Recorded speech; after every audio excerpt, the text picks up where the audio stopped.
بسم الله الرحمن الرحيم. ده معسكر في قرية يدكو واحد.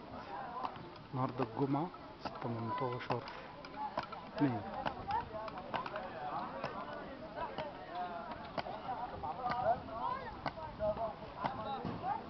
الخيمة قاعد كشاف ترابيزة مركز الشباب دي في شقة.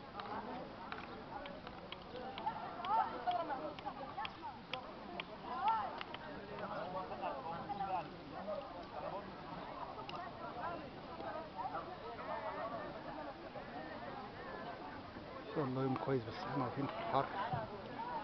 انا قدرنا عيش كشاف عيشة حلوة.